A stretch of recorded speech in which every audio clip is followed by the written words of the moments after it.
आज से इंडोनेशिया के दौरे पर जाएंगे पीएम मोदी। G20 शिखर सम्मेलन में लेंगे हिस्सा। कई देशों के राष्ट्र अध्यक्षों के साथ करेंगे मुलाकात। सपा प्रत्याशी डिंपल यादव आज भरेंगी नामांकन। पति अखिलेश यादव के साथ पहुंची मैनपुरी। मैनपुरी से सपा ने डिंपल यादव को बनाया है प्रत्याशी। दिल्ली में एमसीडी चुनाव के लिए नामांकन की प्रक्रिया का अंतिम दिन 5 दिसंबर को होगा मतदान। आप और बीजेपी में टक्कर।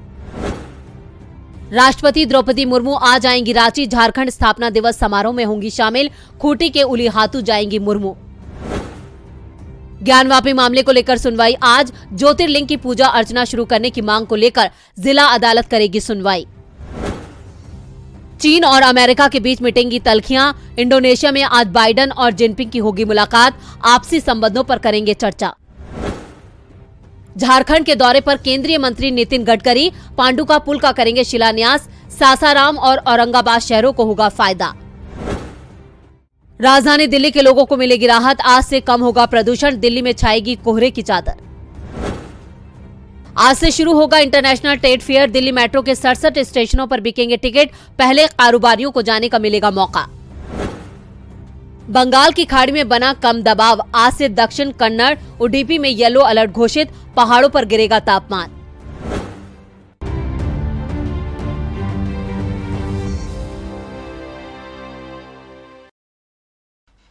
नमस्कार, दिन भर की बड़ी खबरों में आपका स्वागत है। मैं हूं परवीन शेख। आज इस बुलेटिन में बात होगी गुजरात बीजेपी में हुई बड़ी बगावत की। गुजरात की सत्ता पर कब्जे के लिए कांग्रेस के मास्टर प्लान की। जानेंगे हिमाचल में चुनाव के बाद क्यों ईवीएम पर तेज हुई तकरार। भारत जोड़ो यात्रा से राहुल की कैसे बदल रही है छवि। बात करेंगे शशि थरूर के पलटवार से बैकफुट पर आए बीजेपी सीएम की। T20 वर्ल्ड कप के फाइनल मुकाबले की। और बुलेटिन के आखिर में बात होगी महंगे होते गैस सिलेंडर की। लेकिन तमाम बड़ी खबरों से पहले एक नजर सुर्खियों पर। टीआरएस विधायकों की खरीद फरोख्त मामले में एक्शन में तेलंगाना पुलिस। 4 राज्यों में 7 ठिकानों पर छापेमारी। धर्मगुरु समेत 3 अरेस्ट। सीएम केसीआर ने लगाया था 100 करोड़ में विधायकों को खरीदने का आरोप। गुजरात में आप के सीएम उम्मीदवार ईसुदान गढ़वी की सीट को लेकर असमंजस खत्म। खंबालिया सीट से चुनाव लड़ेंगे गढ़वी। गुजरात में पहले चरण के लिए 14 नवंबर को नामांकन का आखिरी दिन। अंतिम दिन अधिकांश उम्मीदवार भरेंगे पर्चा। मध्य प्रदेश में शिवराज कैबिनेट का जल्द होगा विस्तार। सिंधिया समर्थक मंत्रियों पर गिर सकती है गाज।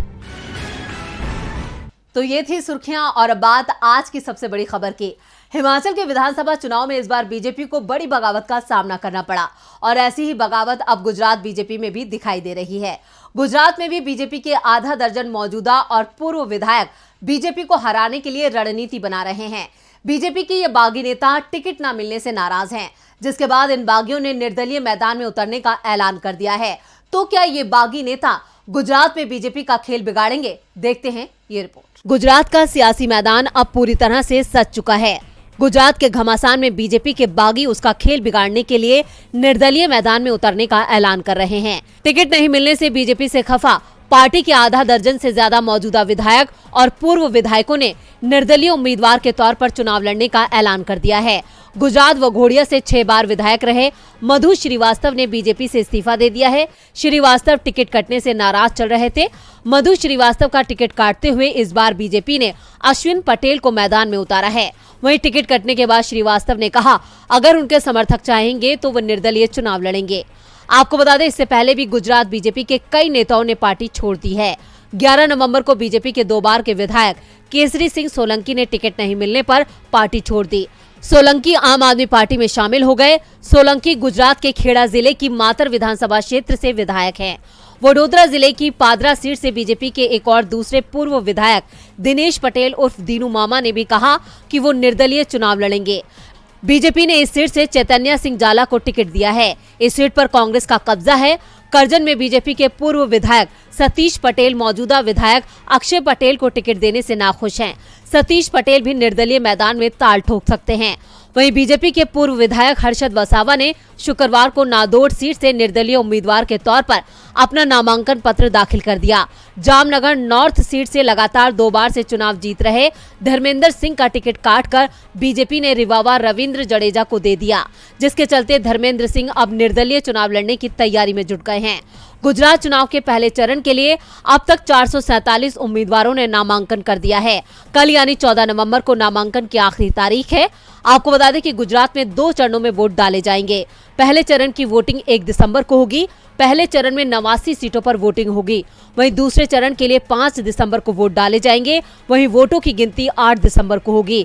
इसके साथ ही पूरे राज्य में आचार संहिता की घोषणा कर दी गई है। गुजरात में पहले ही बीजेपी बैकफुट पर है। अब बीजेपी के बागियों ने पार्टी की नाक में दम कर दिया है। क्या बीजेपी इस बगावत को थाम पाएगी? क्या इस बगावत का कांग्रेस को फायदा मिल सकता है? वैसे गुजरात की सत्ता पर काबिज बीजेपी को इस बार मात देने के लिए कांग्रेस ने भी एक मास्टर प्लान तैयार किया है। इस प्लान से कांग्रेस गुजरात की 125 सीटों पर फोकस करेगी, जिसके लिए कांग्रेस ने अपने सभी दिग्गजों को मैदान में उतार दिया है। गुजरात के घमासान के लिए कांग्रेस ने अपनी कमर कस ली है। हिमाचल प्रदेश के चुनाव अब संपन्न हो चुके हैं। हिमाचल मतदान के नतीजे गुजरात चुनाव के साथ ही 8 दिसंबर को सबके सामने होंगे। कांग्रेस ने हिमाचल के बाद गुजरात की जनता का वोट अपने पक्ष में करने के लिए अपनी तैयारी पूरी कर ली है। गौर करने वाली बात यह है कि गुजरात में कांग्रेस की अब जो रैलियां होंगी उनमें कांग्रेस के तमाम बड़े नेता नजर आएंगे। कांग्रेस नेताओं की माने तो पार्टी की पूर्व अध्यक्ष सोनिया गांधी और राहुल गांधी भी गुजरात चुनाव में प्रचार करने पहुंचेंगे। आपको बता दें कि इस वक्त राहुल गांधी भारत जोड़ो यात्रा में व्यस्त हैं। वो हिमाचल प्रदेश चुनावों में प्रचार करने नहीं पहुंचे थे, लेकिन खबरों की माने तो वो गुजरात पहुंच सकते हैं। कांग्रेस के सूत्रों की माने तो कांग्रेस अध्यक्ष मल्लिकार्जुन खड़गे, दोनों कांग्रेस शासित प्रदेश के मुख्यमंत्री अशोक गहलोत और भूपेश बघेल, कांग्रेस महासचिव प्रियंका गांधी के अलावा पार्टी के पूर्व मुख्यमंत्री कांग्रेस की मेगा रैली में नजर आने वाले हैं। गुजरात विधानसभा चुनाव में ओबीसी, एससी, एसटी, अल्पसंख्यक वर्ग के बड़े नेता भी रैलियां और चुनाव प्रचार करते नजर आएंगे। इस बार मुस्लिम वोट के लिए कांग्रेस को मशक्कत करनी पड़ रही है। दरअसल गुजरात विधानसभा चुनाव में कांग्रेस के सामने ऑल इंडिया मजलिसे इत्तेहादुल मुस्लिमीन यानी ओवैसी की पार्टी, अरविंद केजरीवाल की आम आदमी पार्टी और दूसरे दल चुनौती पेश कर रहे हैं, जो कांग्रेस के लिए परेशानी पैदा कर रहे हैं। 2017 के विधानसभा चुनाव की बात करें तो इस साल सिर्फ 3 मुस्लिम विधायक जीते थे और तीनों कांग्रेस के थे। हालांकि 2012 विधानसभा चुनाव के मुकाबले ये संख्या बेहतर कही जा सकती है, क्योंकि इस साल केवल 2 मुस्लिम विधायक जीते थे। अब कांग्रेस का पूरा ध्यान गुजरात पर है और गुजरात के रण के लिए कांग्रेस ने अपना मास्टर प्लान तैयार कर लिया है। 15 दिनों में 25 मेगा रैलियां राज्य का रुख कांग्रेस की तरफ मोड़ सकती हैं, क्योंकि गुजरात में इस बार बीजेपी विरोधी लहर देखी जा रही है, जिसका फायदा भी कांग्रेस को मिल सकता है। गुजरात में 2 चरणों में 1 और 5 दिसंबर को मतदान है और नतीजे 8 दिसंबर को घोषित होंगे।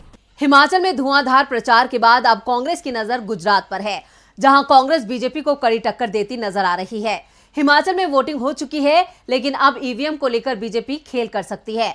कांग्रेस ने हिमाचल के रामपुर में ईवीएम को निजी वाहन में ले जा रहे एक मामले का खुलासा किया है। तो क्या राज्य में बीजेपी को हार का डर सता रहा है? देखते हैं ये रिपोर्ट। जब जब चुनाव होता है तब तब ईवीएम को लेकर बवाल मचता है। अभी हिमाचल प्रदेश में विधानसभा के लिए मतदान हुआ, लेकिन इस दौरान भी ईवीएम को लेकर घमासान छिड़ गया है। शिमला जिले के रामपुर इलाके में कांग्रेस कार्यकर्ताओं ने ईवीएम को निजी वाहन में ले जाने का आरोप लगाया।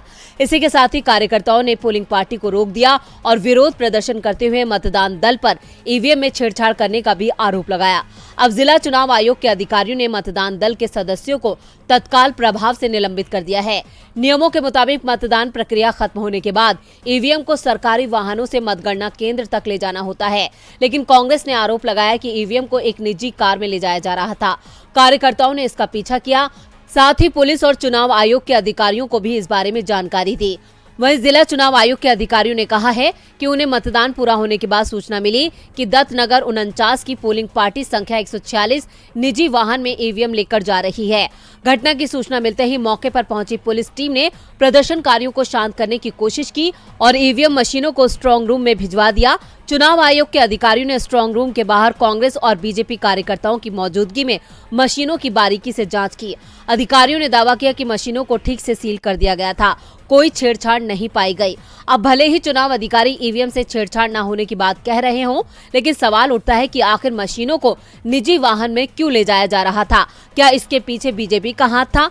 हिमाचल के रिवाज से बीजेपी डरी हुई है। दूसरा, कांग्रेस ने जिस मजबूती से चुनाव लड़ा वो भी बीजेपी को डरा रहा है। शायद यही वजह है कि अब बीजेपी ईवीएम में गड़बड़ी करने की फिराक में है। इस बार बीजेपी के सभी समीकरणों को राहुल की भारत जोड़ो यात्रा ने गड़बड़ा दिया है। आज भारत जोड़ो यात्रा को एक दिन का विराम दिया गया है। यात्रा के 66वें दिन भी राहुल ने मोदी सरकार पर जोरदार हमला बोला था। राहुल ने कहा था कि वो इस देश को बंटने नहीं देंगे, नफरत को फैलने से रोकना ही इस यात्रा का मकसद है। देखते हैं ये रिपोर्ट। कांग्रेस की भारत जोड़ो यात्रा इस समय महाराष्ट्र में है। इस दौरान लंबे इंतजार के बाद कांग्रेस के वरिष्ठ नेता और पूर्व मुख्यमंत्री पृथ्वीराज चौहान और राहुल गांधी साथ नजर आए। कांग्रेस के G23 के नेताओं में पृथ्वीराज का नाम सामने आने के बाद उन्हें महाराष्ट्र की राजनीति से साइडलाइन कर दिया गया था। हालांकि अब चौहान का कहना है कि G23 का भूत दफन हो गया है और ऐसा कोई ग्रुप नहीं था, ये मीडिया द्वारा दिया गया एक नाम था। चौहान के इस बयान से साफ है कि यात्रा न सिर्फ कांग्रेस को देश में मजबूत कर रही है, बल्कि अंदरूनी तौर पर भी अब कांग्रेस बीजेपी से मुकाबले के लिए तैयार है। ये राहुल गांधी की नई कांग्रेस है। वैसे यात्रा का 66वां दिन भी काफी शानदार रहा। आज यात्रा को एक दिन का आराम दिया गया है, जिसकी जानकारी कांग्रेस महासचिव जयराम रमेश ने दी है। हिंगोली में भारत जोड़ो यात्रा का आज 66वां दिन समाप्त। आज दिन भर लोगों का उत्साह देखने लायक था। ये हमारे लिए दुख की बात है कि पिछले साल जून में कोविड से हमने अपने सहयोगी राजीव सातव को खो दिया, जो लोकसभा में हिंगोली का प्रतिनिधित्व करते थे। वे हमारे विचारों में थे। कल विश्राम का दिन है। अपने इस ट्वीट के साथ ही कांग्रेस महासचिव जयराम रमेश ने भारत जोड़ो यात्रा के 66वें दिन की कुछ तस्वीरें साझा की हैं। राहुल गांधी ने महाराष्ट्र में यात्रा के 6ठे दिन शनिवार रात कलमनुरी में एक जनसभा को संबोधित किया और कहा कि भारत को बांटा नहीं जा सकता और नफरत को फैलने नहीं दिया जाएगा। राहुल गांधी ने वेदांता, फॉक्सकॉन और टाटा एयरवेज जैसी बड़ी परियोजनाओं के महाराष्ट्र से गुजरात जाने को लेकर राज्य और केंद्र सरकारों पर निशाना साधा। तमिलनाडु के कन्याकुमारी से 7 सितंबर को शुरू हुई ये यात्रा शनिवार को 66वें दिन में प्रवेश कर गई थी और अब तक 6 राज्यों के 28 जिलों से गुजर चुकी है। भारत जोड़ो यात्रा 20 नवंबर को मध्य प्रदेश में प्रवेश करने से पहले महाराष्ट्र के 5 जिलों में 382 किलोमीटर की दूरी तय करेगी। ये लगभग 150 दिनों में 3570 किलोमीटर की दूरी तय करने के बाद जम्मू कश्मीर में खत्म होगी। राहुल की यात्रा जिस मकसद के साथ शुरू हुई थी, उस मकसद में राहुल तेजी के साथ कामयाब हो रहे हैं। तो वहीं राहुल की यात्रा ने बीजेपी की नींद उड़ा दी है। आज कांग्रेस के सांसद शशि थरूर ने भी बीजेपी के नेता और सीएम हिमंता बिस्व शर्मा पर जोरदार हमला बोला है। थरूर के वार से बीजेपी नेता की बोलती बंद हो गई है। असम के मुख्यमंत्री और बीजेपी नेता हिमंता बिस्व शर्मा आए दिन अपने बयानों को लेकर सुर्खियों में रहते हैं। इस बार भी उन्होंने एक ऐसा ही बेतुका बयान दिया है, जिससे सियासत तेज हो गई है। हिमंता बिस्व शर्मा के निशाने पर इस बार कांग्रेस नेता शशि थरूर रहे। दरअसल शर्मा ने कांग्रेस के उन नेताओं के भविष्य के बारे में बताया जिन्होंने कांग्रेस के अध्यक्ष चुनाव में शशि थरूर को वोट दिया। असम के मुख्यमंत्री ने कांग्रेस के अध्यक्ष पद के चुनाव के नतीजों को लेकर कहा कि लोगों को पहले से इस बारे में पता था। कांग्रेस में केवल 1000 प्रतिनिधियों ने शशि थरूर को लोकतांत्रिक तरीके से वोट देने का साहस दिखाया था। मुझे उम्मीद है कि ये सभी जल्द बीजेपी में शामिल हो जाएंगे। वहीं तिरुवनंतपुरम से सांसद शशि थरूर ने भी शर्मा के बयान पर तीखा पलटवार किया। थरूर ने अपने ट्विटर हैंडल पर एक ट्वीट किया और लिखा, जो लोग लड़ने की हिम्मत रखते हैं वो कभी भी भारतीय जनता पार्टी में शामिल नहीं होंगे।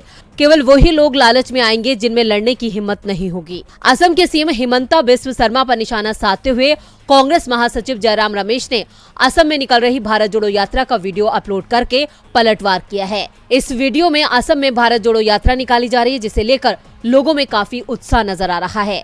इस वीडियो के कैप्शन में जयराम रमेश ने लिखा कि ये असम में कांग्रेस के पुनरुद्धार की शुरुआत करता है। हमने गति बरकरार रखी है और हम करेंगे। चौतरफा हमला झेल रहे हिमंता बिस्व शर्मा शायद अब कांग्रेस को लेकर कुछ कहने से पहले 100 बार सोचें, क्योंकि इस बार शर्मा को मुंह की खानी पड़ी है। बीजेपी सीएम हिमंता बिस्व शर्मा अक्सर अपने बेतुके बयानों को लेकर विपक्ष के निशाने पर आ जाते हैं। इस बार थरूर ने उन्हें ऐसा जवाब दिया है कि उनकी बोलती बंद हो गई है।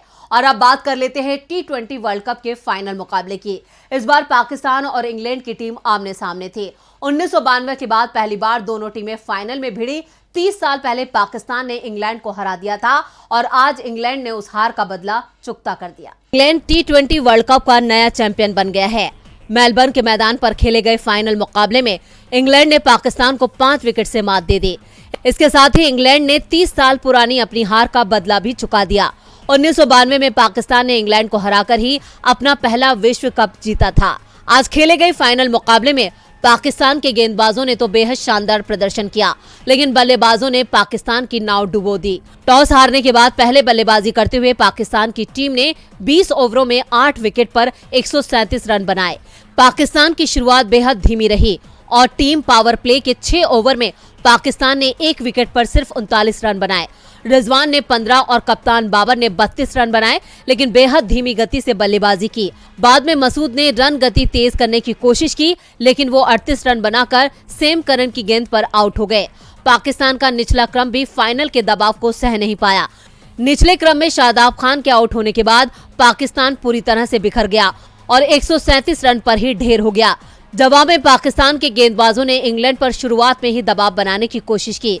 हेल्स को पहले ही ओवर में शाहीन आफरीदी ने बोल्ड कर दिया, लेकिन बटलर की 26 रन की छोटी लेकिन तेज पारी ने पाकिस्तान को हावी नहीं होने दिया। बाद में हैरिस राउफ ने इंग्लैंड को अपने 2 ओवरों में लगातार 2 झटके देकर पाकिस्तान की मैच में वापसी कराई। एक वक्त में इंग्लैंड के 45 रन पर 3 विकेट गिर गए थे, लेकिन यहां से बेन स्टोक्स ने इंग्लैंड की पारी को संभाला और अंत तक टिके रहे। स्टोक्स ने 52 रन बनाए। इंग्लैंड ने 19वें ओवर में 5 विकेट खोकर टारगेट हासिल कर लिया। और बुलेटिन के आखिर में बात महंगे होते गैस सिलेंडर की। देश में महंगाई ने पहले ही आम आदमी की कमर तोड़ रखी है, अब उसकी जेब पर बड़ा बोझ पड़ने वाला है। देश में कमर्शियल एलपीजी सिलेंडर पर मिलने वाली छूट को अब खत्म कर दिया गया है, जिसके बाद कमर्शियल सिलेंडर पर मिलने वाला 200 से 300 रुपए तक का डिस्काउंट बंद हो गया है, जिससे ये सिलेंडर जिनको कम कीमत पर मिलते थे वो अब नहीं मिल पाएगा। पीएम मोदी ने देश की जनता से गैस सब्सिडी छोड़ने की अपील की थी। उन्होंने कहा था कि इसका पैसा गरीबों के कल्याण के लिए होगा। पीएम के कहने पर कई लोगों ने लाभ छोड़ दिया, लेकिन इसके बावजूद केंद्र कड़े कदम उठाकर जनता पर महंगाई का बोझ बढ़ाती जा रही है। देश में कमर्शियल एलपीजी सिलेंडर पर मिलने वाली छूट को अब खत्म कर दिया गया है। इसके बाद कमर्शियल सिलेंडर पर दिए जाने वाला 200 से 300 रुपए तक का डिस्काउंट अब बंद हो गया है, जिससे ये सिलेंडर जिन कम कीमतों पर मिलते थे वो अब नहीं मिल पाएंगे। तीनों सरकारी तेल कंपनियों इंडियन ऑयल कॉरपोरेशन और एचपीसीएल और बीपीसीएल ने अपने डिस्ट्रीब्यूटर्स से कह दिया है कि वो उस डिस्काउंट को बंद कर दें। एचपीसीएल ने ये फैसला अपने सभी कमर्शियल सिलेंडर जिनमें 19 किलोग्राम, 35 किलोग्राम, 47.5 किलोग्राम और 425 किलोग्राम वाले सिलेंडर हैं, उन पर लागू कर दिया है। नए फैसले के मुताबिक इंडियन ऑयल ने भी आदेश जारी कर दिया है कि उसने इंडियन सिलेंडर जिनमें 19 किलोग्राम और 47.5 किलोग्राम के सिलेंडर शामिल हैं, उन्हें ग्राहक और डिस्ट्रीब्यूटर्स को बिना डिस्काउंट के बेचा जाए। वहीं आईओसी ने भी ये कहा है कि इंडियन जंबो वाले सिलेंडर के लिए प्लांट बेसिक प्राइस के 5,000 रुपए प्रति मीट्रिक टन से ज्यादा का डिस्काउंट ना दिया जाए। साथ ही नेचुरल गैस की मौजूदगी वाले मार्केट में डिस्काउंट की सीमा उस स्तर तक तय की जानी चाहिए जिससे कि ये प्रति किलो 5 रुपए वाले डिस्काउंट से ज्यादा ना हो सके। कंपनियों के इस फैसले से साफ है कि जनता पर फिर से महंगाई का बोझ बढ़ने वाला है। संभावना इस बात की भी जताई जा रही है कि अब ग्राहक फिर से घरेलू एलपीजी सिलेंडरों की खपत बढ़ाएंगे, यानी अब घरेलू गैस की खपत ज्यादा होगी, जिससे उसके दाम बढ़ने के भी आसार हैं। तो आज इस बुलेटिन में बस इतना ही। देखते रहिए डीबी लाइव। नमस्कार।